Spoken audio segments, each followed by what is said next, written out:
Hello, जय Hind everyone. मैं विकास तंवर आप सभी का एक बार फिर से स्वागत करता हूं एग्ज़ाम टॉक्स में। आई होप आप सभी काफ़ी अच्छे होंगे और प्रिपरेशन भी आपकी काफ़ी अच्छी चल रही होगी। जैसा कि आप सभी को पता है, एसएससी जीडी का एग्ज़ाम होने वाला है आपका फरवरी 2024 के अंदर। तो उस एग्ज़ाम के अंदर 20 क्वेश्चन आपके जर्नल स्टडीज़ या फिर कह सकते हैं जर्नल नॉलेज के हमें देखने को मिलेंगे। तो उन 20 क्वेश्चंस को किस तरीके से हम सॉल्व कर सकते हैं, क्या हमें सारा सिलेबस पढ़ने की ज़रूरत है? तो उसके लिए सिलेबस नहीं, हमें प्रीवियस ईयर क्वेश्चंस का पैटर्न देखना होगा कि पहले किस टाइप के क्वेश्चंस पूछे गए हैं एसएससी जीडी के एग्ज़ाम में। इसी के साथ में हम उसी टाइप के क्वेश्चंस प्रैक्टिस करेंगे ताकि ईजिली हम उन क्वेश्चंस को सॉल्व कर पाएँ। यहाँ पे जितने भी क्वेश्चंस होंगे वो सारे इंपॉर्टेंट क्वेश्चंस होंगे, या तो वो प्रीवियस ईयर क्वेश्चंस होंगे या फिर प्रीवियस ईयर क्वेश्चंस के ऊपर आपके उन क्वेश्चंस को तैयार किया होगा जो कि एक्सपेक्टेड होंगे आपके एग्जाम में पूछे जाने के लिए। तो क्लास स्टार्ट करते हैं बिना किसी देरी के। अगर किसी भी बंदे को किसी भी प्रकार का डाउट है तो वो मुझसे टेलीग्राम एग्ज़ाम टॉक्स या फिर व्हाट्सएप पे जाके एग्ज़ाम टॉक्स चैनल सर्च करोगे, वहाँ पे जाके आप मुझसे पूछ सकते हैं और इन क्वेश्चंस की पीडीएफ भी आपको वहीं मिलेगी। तो चलिए क्लास को स्टार्ट करते हैं एसएससी जीडी के लिए। और यहाँ पे डेली आपको प्रैक्टिस सेट मिलेंगे। आज हमारा फर्स्ट प्रैक्टिस सेट है जो कि हम आप सभी के साथ में स्टार्ट करने वाले हैं। तो चलिए देखते हैं किस टाइप के क्वेश्चंस आपके एसएससी जीडी के एग्जाम में आएंगे। और डेफिनेटली मैं इस चीज़ की गारंटी लेता हूँ आपके 40 आउट ऑफ 40 भी आ सकते हैं अगर आप अच्छे तरीके से मुझे फॉलो करते हैं और मेरे साथ डेली क्वेश्चंस प्रैक्टिस करके कमेंट सेक्शन में उनका अगर जवाब देंगे तो चलिए देखते हैं फर्स्ट क्वेश्चन क्या है हमारा। तो फर्स्ट क्वेश्चन की तरफ बढ़ते हुए एक बार, तो फर्स्ट क्वेश्चन हमारा जो है वो आपका है किस चीज़ से रिलेटेड, उसको देखते हैं। हाँ ठीक है, फर्स्ट क्वेश्चन में ये कहा गया है the Tabo monastery was founded by Rinchen Zangpo. Rinchen Zangpo जो हैं उन्होंने टैबो मोनेस्ट्री बनाई है। तो आपको बताना है कि ये जो टैबो मोनेस्ट्री है या टैबो मठ जो है वो आपका इनमें से कौन से राज्य में स्थित है? क्या लद्दाख में है, सिक्किम, हिमाचल या फिर अरुणाचल? तो आपका बिल्कुल सही जवाब जो है वो ऑप्शन नंबर बी रहने वाला है। तो टैबो मोनेस्ट्री जो है वो आपकी 996 कब 996 कॉमन एरा के अंदर यानी 996 ईस्वी में बनाई गई थी और इसको बनाया था रिनचेन जेंगपो ने हिमाचल प्रदेश के अंदर। और ये आपकी हिमाचल प्रदेश में कहाँ बनाई गई है? तो हिमाचल प्रदेश की अगर बात करें तो स्पीति वैली नाम की जो जगह है, स्पीति वैली, वहाँ पे इस मोनेस्ट्री को बनाया गया है 996 आपका ईसा पूर्व में। अगर बात करें इस कौन सी वैली को, इस टैबो मोनेस्ट्री को, अजंता ऑफ हिमालयाज भी इस मोनेस्ट्री को कहा जाता है। अगर इसके अलावा और मोनेस्ट्री या और मठों की बात करें तो लद्दाख में और कौन कौन से मठ हैं? तो लद्दाख की अगर बात करें तो दीक्षित और नुब्रा आपके 2 मठ और स्थित हैं लद्दाख के अंदर। तो एक तो इन्होंने पूछ लिया टैबो, अब वो या तो दीक्षित पूछ सकते हैं या नुब्रा। इसके अलावा ऑप्शन में लद्दाख भी है, अरुणाचल भी है। तो सिक्किम में आपकी एक मोनेस्ट्री या मठ है जिसका नाम है रलांग। तो रलांग मोनेस्ट्री कहाँ पे है? तो ये है आपकी सिक्किम राज्य के अंदर। नेक्स्ट आपके पास आता है अरुणाचल। तो अरुणाचल के अंदर जो मठ है उसका नाम है तवांग। अगर तवांग के बारे में पूछें तो ये कहाँ पे है? यह है अरुणाचल प्रदेश में। अगर अरुणाचल प्रदेश की कैपिटल की बात करें, ऐसे क्वेश्चंस भी पूछे जा सकते हैं, तो है ईटानगर। ईटानगर अरुणाचल प्रदेश की कैपिटल है। सिक्किम की कैपिटल है गैंगटोक, ठीक है। और इंडिया की जो हाईएस्ट पीक है, इंडिया की हाईएस्ट जो पीक है कंचनजंगा, कंचनजंगा वो भी कहाँ पे लोकेटेड है? वो भी आपकी भारत के सिक्किम राज्य में लोकेटेड है। लद्दाख की अगर बात करें तो लद्दाख जो है वो आपका आज के टाइम में क्या है? एक यूनियन टेरिटरी। तो इस चीज़ को आप ध्यान में रखें ताकि इजीली आपके जो क्वेश्चंस हैं वो सॉल्व हो जाएं और ये सारी की सारी पीडीएफ आपको मिल जाएगी टेलीग्राम चैनल एग्जाम टॉक्स पे। सेकंड क्वेश्चन की तरफ बढ़ते हैं। तो सेकंड क्वेश्चन क्या है हमारा? सेकंड क्वेश्चन है dash is a famous dance form of Assam located in north east India which means body of dance. इनमें से 4 ऑप्शंस में से कौन सी डांस फॉर्म है जिसको बॉडी ऑफ डांस के नाम से भी जाना जाता है या बॉडी ऑफ डांस इसका मतलब है? तो अगर बात करें नेक्स्ट क्वेश्चन की तो नेक्स्ट क्वेश्चन का आंसर होगा आपका जो असम में डांस फॉर्म परफॉर्म करी जाती है वो सतारिया है, जिसको हम बॉडी ऑफ डांस इसका मतलब निकाला जाता है। ठीक है। इसका मीनिंग क्या है? सतरिया का बॉडी ऑफ डांस जो कि असम के अंदर परफॉर्म करी जाती है। इसकी अगर बात करें तो ये जो आपके डांस की फॉर्म है सतरिया, इसको प्रमोट किया गया था शंकरादेव के द्वारा, जो कि आपके एक संत थे और वहाँ पे इन्होंने इस सतरिया डांस फॉर्म को प्रमोट किया है। उसके अलावा और भी ऑप्शंस हैं। मोहिनी अट्टम की अगर बात करें तो मोहिनी अट्टम जो डांस फॉर्म है वो आपकी परफॉर्म करी जाती है केरला के अंदर।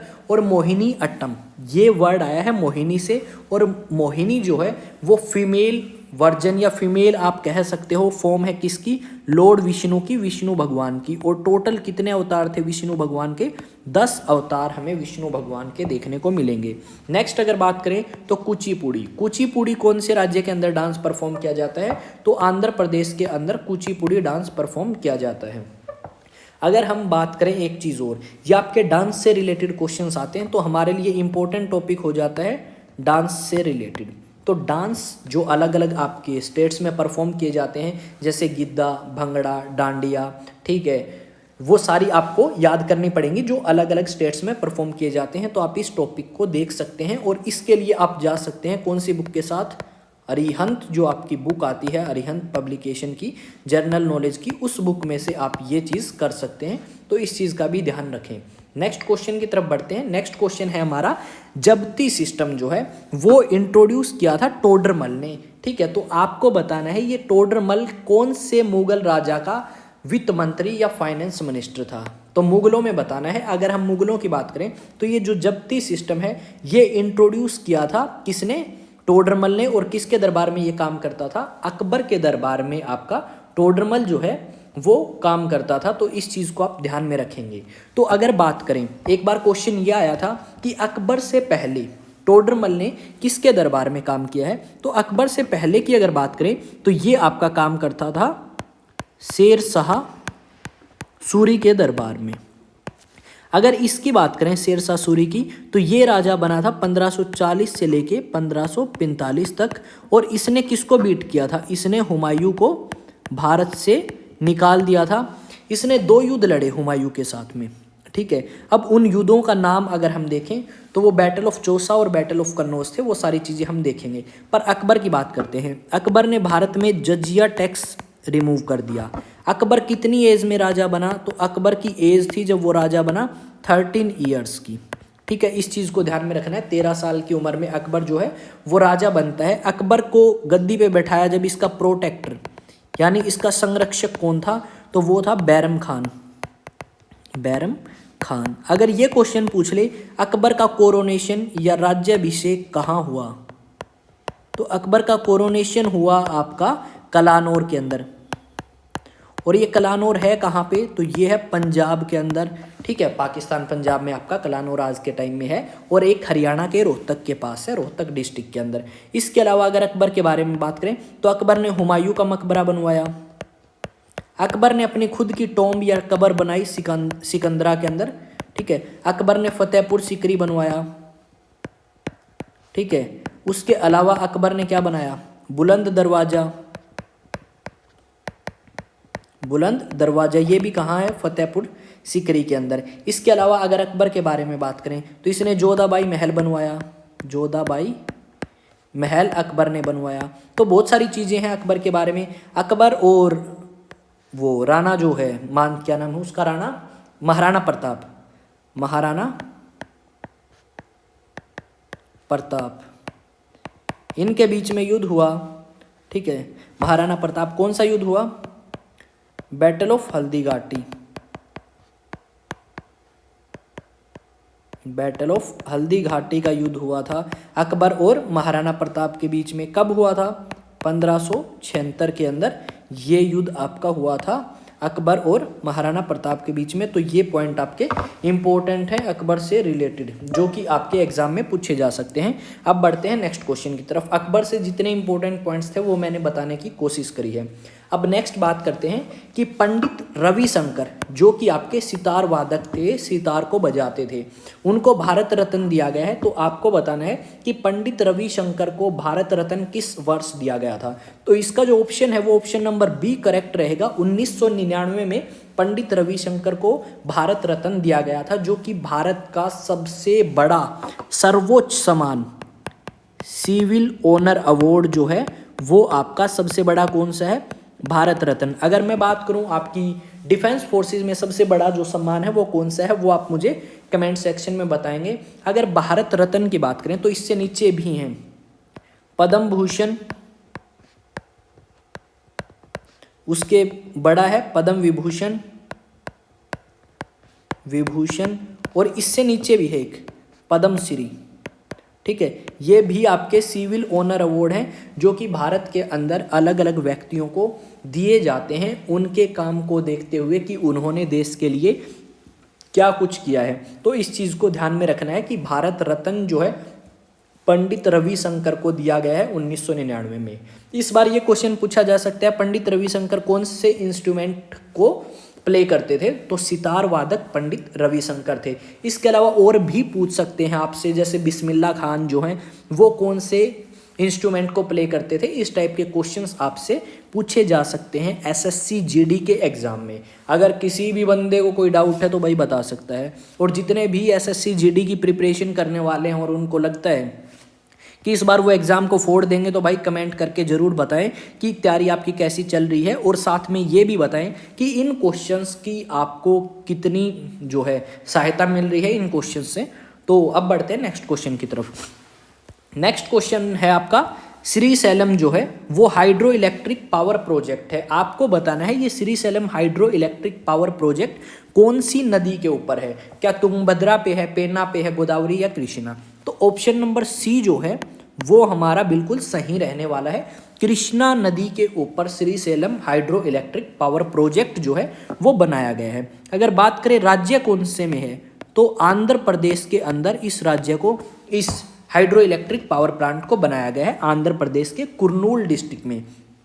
अब इसके अलावा और भी बहुत सारी चीज़ें हैं। अगर हम बात करें कि ये जो डैम है ये तो हो गया ठीक, आपको बताना है first hydro electric power state कौन सी है। ठीक है, तो वो है शिव समुद्रम।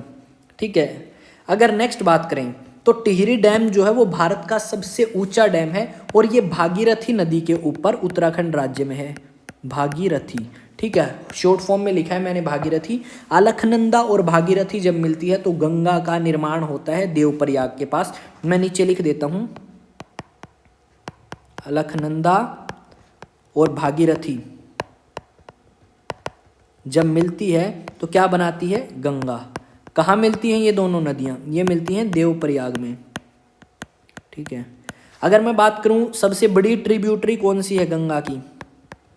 गंगा की ट्रिब्यूटरी सबसे बड़ी तो वो कौन सी है? यमुना गंगा की सबसे बड़ी ट्रिब्यूटरी है। इसके अलावा हमें ऑप्शन में देखने को मिलेगा गोदावरी। ठीक है, तो गोदावरी के बारे में एक बार थोड़ी सी बात कर लेते हैं भाई, और गोदावरी के लिए हम ब्लैक कलर सेलेक्ट करते हैं। ठीक है, गोदावरी की अगर बात करें, स्पेलिंग में भी मैंने जल्दी जल्दी में गलत लिख दी है, वी पहले आएगा। तो गोदावरी की अगर बात करें तो भाई ये गोदावरी जो नदी है इसको हम कहते हैं ओल्ड गंगा, या फिर हम इसको कहते हैं साउथ गंगा, साउथ की गंगा। ये दक्षिण भारत की, साउथ इंडिया की क्या है? लार्जेस्ट रिवर है भाई। कहाँ की? साउथ इंडिया की। तो इस चीज़ को भी आप ध्यान में रखेंगे कि दक्षिण भारत की सबसे बड़ी नदी कौन सी है? आपकी गोदावरी है। साउथ गंगा या ओल्ड गंगा या वृद्ध गंगा किसे कहते हैं? गोदावरी को कहते हैं। अलकनंदा भागीरथी कहाँ मिलती हैं? देवप्रयाग में। ठीक है, कौन सी नदी बनाती हैं अलकनंदा भागीरथी मिलके? तो गंगा नदी का निर्माण करती हैं। अगर आपसे पूछें कि गंगा की सबसे बड़ी ट्रिब्यूटरी कौन सी है तो आप बता देंगे यमुना नदी जो है वो गंगा की सबसे बड़ी ट्रिब्यूटरी है। गंगा और यमुना मिलती कहाँ पे हैं? तो गंगा और यमुना दोनों की दोनों नदियां मिलती हैं आपकी इलाहाबाद या प्रयागराज के अंदर मॉडर्न डे। नेक्स्ट क्वेश्चन की तरफ अगर बढ़े तो नेक्स्ट क्वेश्चन हमारा रहने वाला है, ये आपकी स्क्रीन के ऊपर रहा, who has been named global, इनमें से कौन से क्रिकेट प्लेयर को ग्लोबल एम्बेसडर बनाया गया है आईसीसी यानी इंटरनेशनल क्रिकेट कप जो है, one day international cricket cup जो है आईसीसी का, उसके लिए 2023 में। तो अगर बात करें इनमें आपका सचिन तेंदुलकर जो है उसको ग्लोबल एम्बेसडर बनाया गया है ICC man ODI world cup 2023 का। तो इस चीज़ को आपको ध्यान में रखना है कि कौन से प्लेयर को? सचिन तेंदुलकर को। जैसा कि आप सभी को पता है सचिन तेंदुलकर उस टीम में शामिल थे जब भारत ने 2011 के अंदर क्या जीता भाई, वर्ल्ड कप। और इस बार दुर्भाग्यवश जो है हम वर्ल्ड कप नहीं जीत पाए और ऑस्ट्रेलिया से हार चुके हैं। तो इस बार आपको ये ध्यान में रखना पड़ेगा कि 2023 में जो वर्ल्ड कप है वो कौन सी टीम ने जीता है, वो जीता है आपका ऑस्ट्रेलिया ने। और ऑस्ट्रेलिया ने किसको हराया है, इंडिया को, ठीक है, किसको डिफीट किया है, तो ऑस्ट्रेलिया ने डिफीट किया है इंडिया को, ये भी आप ध्यान में रखेंगे। तो काफ़ी इंपॉर्टेंट है। महेंद्र सिंह धोनी आपको पता है क्रिकेट प्लेयर हैं, कपिल देव आपके हरियाणा से बिलोंग करते हैं, अनिल कुंबले भी एक क्रिकेट प्लेयर ही हैं। नेक्स्ट क्वेश्चन की बात करते हैं, which of the cell organelles, ये जो 4 ऑप्शन आपको दिए गए हैं इनमें से आपको बताना है कि इनमें से कौन सी सेल ऑर्गेनलीज जो हैं वो हेल्प करती हैं सेल डिवीजन के अंदर और साथ में आपकी जो हेरिडिटरी कैरेक्टर्स हैं उनको भी कंट्रोल करने में। तो जैसा कि हमें सभी को पता है जो न्यूक्लियस हैं वो आपके हेरिडिटरी कैरेक्टरिस्टिक्स और सेल ऑर्गेनलीज के डिवीजन के अंदर हेल्प करते हैं। तो सेल ऑर्गेनलीज और आपका कौन सी है वो जो सेल डिवीजन में रिस्पॉन्सिबल है उसके लिए, तो वो है न्यूक्लियस। और न्यूक्लियस की बात करें तो ये आपका क्या है, मेन पार्ट है सेल का। और सेल के अंदर और भी बहुत सारी ऑर्गेनलीज जो हैं वो होती हैं। सेल के अंदर एक लिक्विड सब्सटेंस होता है और उस लिक्विड सब्सटेंस को हम क्या बोलते हैं, साइटोप्लाज्म। उस सब्सटेंस को हम बोलते हैं जो लिक्विड फॉर्म के अंदर सेल्स के अंदर आपका पाया जाता है आपको। अब बात करते हैं नेक्स्ट क्वेश्चन की तरफ, और नेक्स्ट क्वेश्चन है आपका 8th क्वेश्चन, और 8th क्वेश्चन आपकी स्क्रीन पे है। आपको बताना है मोधेरा सन टेम्पल जो है वो इनमें से कौन से राज्य में स्थित है। अगर बात करें राज्य की तो ये जो मोधेरा सन टेम्पल है ये गुजरात राज्य के अंदर स्थित है। और गुजरात की कैपिटल क्या है, गांधीनगर। अगर आपसे क्वेश्चन पूछे गुजरात का कौन सा शहर है जिसको यूनेस्को के अंदर दर्ज किया गया है, शामिल किया गया है, तो वो गुजरात का अहमदाबाद जो शहर है वो कौन से उसके अंदर आता है, यूनेस्को के अंडर आता है। अगर बात करें ओडिशा, ओडिशा क्या है, एक कोस्टल राज्य है और ओडिशा के अंदर एक बंदरगाह या फिर पोर्ट भी है जिसका नाम है पाराद्वीप पोर्ट। ओडिशा के अंदर भारत की सबसे बड़ी लेक है जिसका नाम है चिल्का लेक। तो कहाँ पे है चिल्का लेक, ओडिशा में है। मध्य प्रदेश की अगर बात करें, ऑप्शन नंबर हमारा सी करेक्ट रहेगा, पर अब हम कुछ एक्स्ट्रा इन्फॉर्मेशन यहाँ से गेन करके चलेंगे।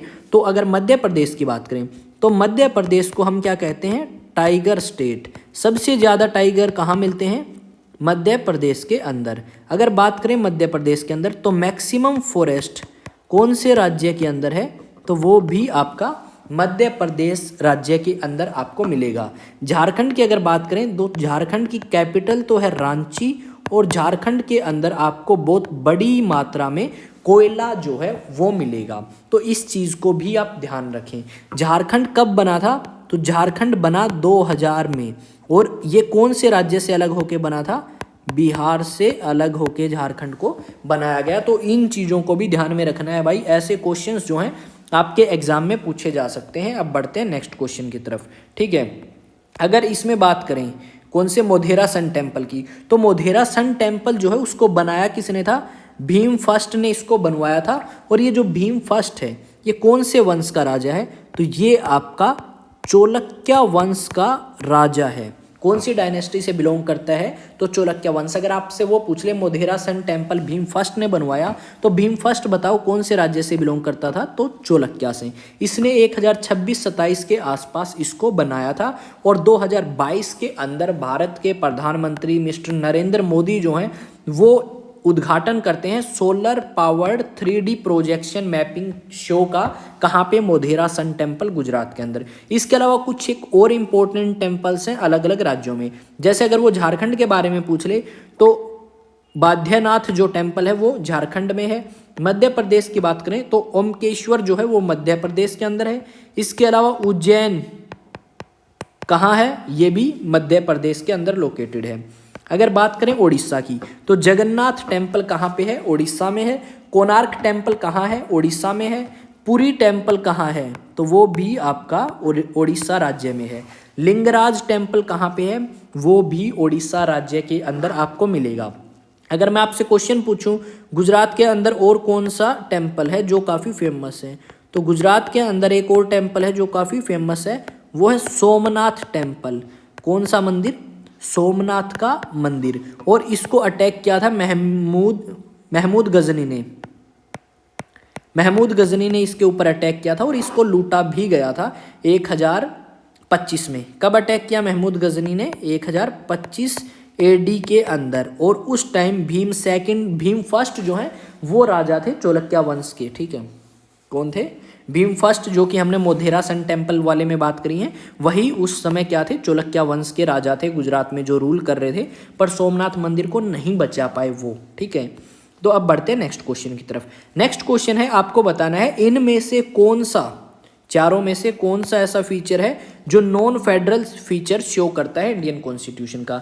अगर बात करें नॉन फेडरल, तो सिंगल कॉन्स्टिट्यूशन जो है वो आपका यूनिटरी फॉर्म ऑफ गवर्नमेंट में होता है, ना कि फेडरल में। ये किसका फीचर है भाई? ये यूनिटरी फॉर्म ऑफ गवर्नमेंट का फीचर है। यूनिटरी में क्या होता है? डिवीजन ऑफ पावर नहीं होती। ठीक है, यहाँ पे पावर सेंट्रल गवर्नमेंट के पास ही आपको मिलेगी, जबकि अदर फॉर्म ऑफ गवर्नमेंट जो है, यानी कि आपकी फेडरल फॉर्म ऑफ गवर्नमेंट, वहाँ पे आपको डिवीजन ऑफ पावर जो है वो देखने को मिलता है। तो इस चीज़ को ध्यान में रखें। अब अगर बात करें कुछ है कि इस बार तो इन्होंने पूछ लिया कि आपको नॉन फेडरल फीचर इनमें से कौन सा है, तो आपको पता भी तो होना चाहिए ना कि कौन सा फीचर इनमें से फेडरल का है और कौन सा फीचर इनमें नॉन फेडरल का है। अगर फेडरल की बात करें तो ड्यूअल पॉलिटी, यानी सेंटर और स्टेट जो है उनके अंदर डिवीजन ऑफ पावर है, तो वो फेडरल फीचर है। फेडरल फॉर्म ऑफ गवर्नमेंट में रिटन कॉन्स्टिट्यूशन होता है, तो डिवीजन ऑफ पावर के बारे में मैंने बात कर ही ली थी। उसके अलावा बाइकैमरलिज्म और रिजिड कॉन्स्टिट्यूशन भी आपका क्या है? फेडरल फॉर्म ऑफ गवर्नमेंट का ही पार्ट है। अगर यूनिटरी की बात करें तो यूनिटरी फॉर्म ऑफ गवर्नमेंट में सेंटर जो है उसके पास ज़्यादा होती है, तो स्ट्रॉन्ग होता है आपका सेंटर। सिंगल कॉन्स्टिट्यूशन होता है स्टेट्स और सेंटर का भी। तो इंडिया जो है वो क्वासी फेडरल है। इंडिया क्या है? क्वासी फेडरल स्टेट है आपकी। क्वासी फेडरल का मतलब क्या है? कुछ ऐसे फीचर हैं इंडिया के कॉन्स्टिट्यूशन में जो यूनिटरी फॉर्म ऑफ गवर्नमेंट में होते हैं, कुछ ऐसे फीचर हैं जो फेडरल फॉर्म ऑफ गवर्नमेंट में होते हैं। यूनिटरी में क्या होता है? फ्लेक्सिबल होता है कॉन्स्टिट्यूशन, यानी उसके अंदर बदलाव करना आसान है। सिंगल सिटीजनशिप होती है, भारत के अंदर भी सिंगल सिटीजनशिप है, यूएसए के अंदर ड्यूअल सिटीजनशिप है। यहाँ पे हमें ड्यूअल सिटीजनशिप देखने को मिलेगी फेडरल में। ऑल इंडिया सर्विसेज होती हैं, जैसे आईएएस, आईपीएस, आईएफएस, ये सारी ऑल इंडिया सर्विसेज हैं और ये यूनिटरी फॉर्म ऑफ गवर्नमेंट में आपको देखने को मिलेंगी। नेक्स्ट क्वेश्चन की तरफ बढ़ते हैं। तो आपको बताना है हु कन्फर्ड, इनमें से कौन से व्यक्ति ने नेशनल इंटेलेक्चुअल प्रॉपर्टी अवार्ड 2023 दिया है न्यू दिल्ली में। तो जो आपके कॉमर्स मिनिस्टर हैं, कौन? Commerce minister Piyush Goyal.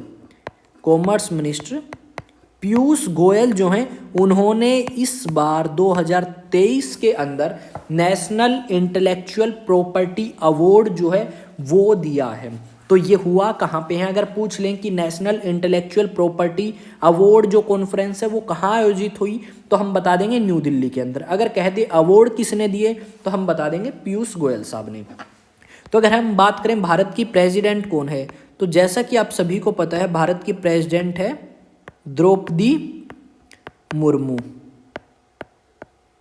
ठीक है, अगर हम बात करें द्रौपदी मुर्मू के बारे में, तो ये कौन सी ट्राइब से बिलोंग करती है? तो ये बिलोंग करती है संथाल ट्राइब से।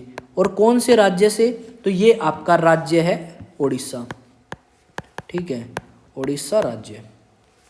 हेलो, हाँ पापा, 20 मिनट में आऊँ, कल से बनाऊँ अभी 20 मिनट में। कोई नहीं, आ जाऊँगा। ठीक, सॉरी घर से फ़ोन आ गया था और अटेंड करना काफ़ी ज़रूरी था। ठीक है, नेक्स्ट क्वेश्चन की तरफ बढ़ते हैं। नेक्स्ट क्वेश्चन है, और ये क्वेश्चन भाई बहुत ज़्यादा इंपॉर्टेंट है। आपको बताना है कि इंडिया की रैंक क्या रही है 2023 में ग्लोबल हंगर इंडेक्स में। तो ग्लोबल हंगर इंडेक्स की अगर बात करें तो इंडिया पिछली साल से 4 नंबर पीछे चला गया। पिछली साल आपकी रैंक जो है इंडिया की वो थी 107, जबकि इस बार इंडिया की रैंक रही है 111। तो इंडिया जो है ग्लोबल हंगर इंडेक्स में काफ़ी पीछे है। इवन आपका पाकिस्तान, बांग्लादेश, नेपाल, श्रीलंका, इन सभी कंट्रीज से काफ़ी पीछे है।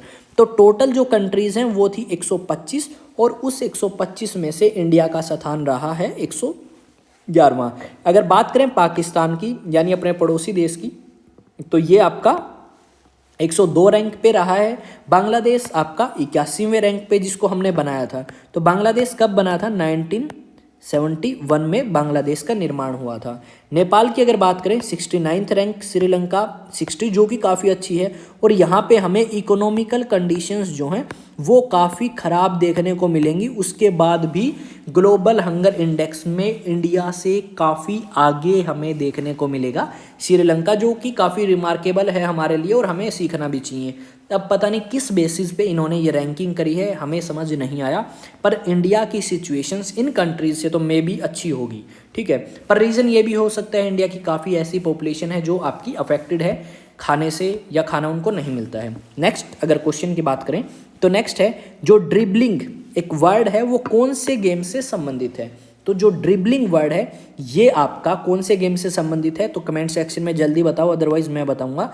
तो बास्केटबॉल से संबंधित है ड्रिबलिंग। इस ड्रिबलिंग में क्या होता है, आपकी जो बॉल होती है बास्केटबॉल, उसको बाउंस करने का मौका मिलता है ग्राउंड में और उसके बाद आप मार सकते हैं। जैसे फुटबॉल में नहीं होता, हाथ लगने के बाद उसको वो रखा जाता है वहीं पे और उसके बाद किक करते हैं, तो ऐसा ही इसमें बास्केटबॉल में किया जाता है और उसी चीज़ को बोलते हैं ड्रिबलिंग, जो कि क्रिकेट, स्विमिंग और बैडमिंटन में हमें देखने को नहीं मिलता। तो आप मुझे बताएंगे कि बैडमिंटन में कितने प्लेयर होते हैं और इंडिया के फेमस प्लेयर्स का नाम जो बैडमिंटन से एसोसिएटेड है, सेम स्विमिंग में और सेम क्रिकेट के अंदर कितने नंबर ऑफ प्लेयर्स होते हैं, साथ में बास्केटबॉल के भी आप मुझे कमेंट सेक्शन में बताएंगे। नेक्स्ट क्वेश्चन की तरफ आते हैं। एडवोकेट जनरल ऑफ स्टेट जो होता है उसको इनमें से कौन सा व्यक्ति रिमूव कर सकता है? तो अगर बात करें रिमूवल की, एडवोकेट जनरल ऑफ स्टेट, मान लो हरियाणा सरकार का किसी और राज्य के साथ झगड़ा हो जाए तो वो जो केस सुप्रीम कोर्ट में चलेगा तो उसकी तरफ से हर एक राज्य को रिप्रेजेंट करने के लिए वहाँ का एडवोकेट जनरल ऑफ स्टेट जाता है। तो इसको अपॉइंट भी गवर्नर के द्वारा किया जाता है और इसको रिमूव भी गवर्नर के द्वारा किया जाएगा। अगर बात करें तो आर्टिकल 165 जो है उसके अंदर मेंशन है एडवोकेट जनरल ऑफ स्टेट का, और कौन व्यक्ति बन सकता है? जो भी आपका जज होगा सुप्रीम कोर्ट का उसको advocate general of state appoint किया जा सकता है, या जिसको जुडिशरी की फील्ड में 10 साल या इससे ज़्यादा का एक्सपीरियंस होगा। इसको हटाया जा सकता है गवर्नर के द्वारा, अपॉइंट भी गवर्नर कर सकता है। कोई फिक्स टर्म नहीं है कि कितने साल के लिए कोई व्यक्ति एडवोकेट जनरल ऑफ स्टेट रहेगा, ठीक है। अब बढ़ते हैं नेक्स्ट क्वेश्चन की तरफ। नेक्स्ट क्वेश्चन है नेशनल फैमिली बेनिफिट स्कीम किस वर्ष स्टार्ट करी गई थी भारत सरकार के द्वारा? अगर बात करें नेशनल फैमिली बेनिफिट स्कीम की, तो नेशनल फैमिली बेनिफिट स्कीम जो है वो आपकी किस वर्ष स्टार्ट करी गई थी? आप कमेंट सेक्शन में बता सकते हैं। अगर आप नहीं बताना चाहते तो मैं आपको बता देता हूं कि ऑप्शन नंबर ए जो है वो हमारा बिल्कुल करेक्ट रहने वाला है। इसमें मान लो किसी फैमिली के अंदर कोई बंदा काम करके पैसे कमाने वाला या घर को चलाने वाला है और उसकी डेथ हो जाती है तो भारत सरकार उस व्यक्ति को 20,000 रुपये देगी, उसकी फैमिली को, सॉरी उस व्यक्ति को नहीं, उसकी फैमिली को विदिन कितने दिन? उसकी डेथ के 45 दिन के बाद में, अगर हम ऐसा कुछ क्लेम करते हैं तो। अगर बात करें नेक्स्ट, ये कौन से मंत्रालय के द्वारा चलाया गया था? तो ये जो प्रोजेक्ट या स्कीम है ये rural development, ministry of rural development के द्वारा आपकी स्कीम लॉन्च करी गई थी। नेक्स्ट क्वेश्चन की तरफ आते हैं।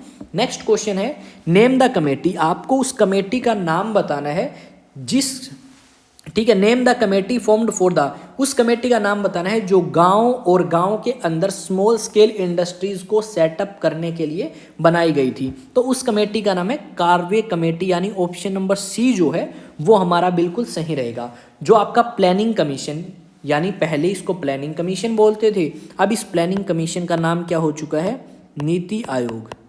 प्लानिंग कमीशन था इसका नाम, अब क्या हो गया? National institute of transforming India, यानी नीति आयोग। तो ये जो नीति आयोग है इसने इस कमेटी को फॉर्म किया था और इसको काम दिया गया था कि किस तरीके की इंडस्ट्रीज हम गांव के अंदर लगा सकते हैं ताकि गांव के लोगों को भी काम मिल सके। तो फर्स्ट क्वेश्चन तो हमारा ये है कि कार्वे कमेटी जो है वो किस चीज़ के लिए बनाई गई? Village and small scale industries की रिकमेंडेशन के लिए। अगर सेकंड क्वेश्चन ये आ सकता है कि किस वर्ष इस कमेटी को बनाया गया था, तो ये चीज़ भी आपके लिए इम्पोर्टेंट हो जाती है। इसमें एक नाम और था रंगराजन कमेटी। तो रंगराजन कमेटी जो है वो आपकी किस लिए बनाई गई थी, पॉवर्टी को रिव्यू करने के लिए, भारत के अंदर कितने प्रतिशत गरीबी है और वो सारी चीज़ें। इसके बाद अगर हम देखें तो हमारे यहाँ पे क्वेश्चन जो हैं वो आज के हो जाते हैं कंप्लीट। अगर भाई किसी भी बंदे को अगर इस क्वेश्चंस के अंदर डाउट है तो आप मुझसे पूछ सकते हैं। कहाँ पे पूछेंगे वो मैं आपको बता देता हूँ एक बार यहाँ पे लिख के, ठीक है। तो 1 मिनट रुकें, तो 1 सेकंड भाई, येलो कलर, ओके। तो आप कहाँ पे पूछ सकते हैं, तो आप मुझसे पूछ सकते हैं टेलीग्राम पे। अपना क्वेश्चन जो है उसका फ़ोटो खींच के मुझे भेज सकते हैं या मैसेज कर सकते हैं, और टेलीग्राम का लिंक आपको वीडियो में भी मिल जाएगा, एग्ज़ाम टॉक्स। और भाई जो बंदे एसएससी जीडी के लिए प्रिपेयर कर रहे हैं ना, उसके लिए काफ़ी अच्छा अवसर है ये। डेली मैं आपके जो प्रैक्टिस सेट हैं वो कराऊंगा, और उन प्रैक्टिस सेट्स की हेल्प से आप क्या कर सकते हैं, उन प्रैक्टिस सेट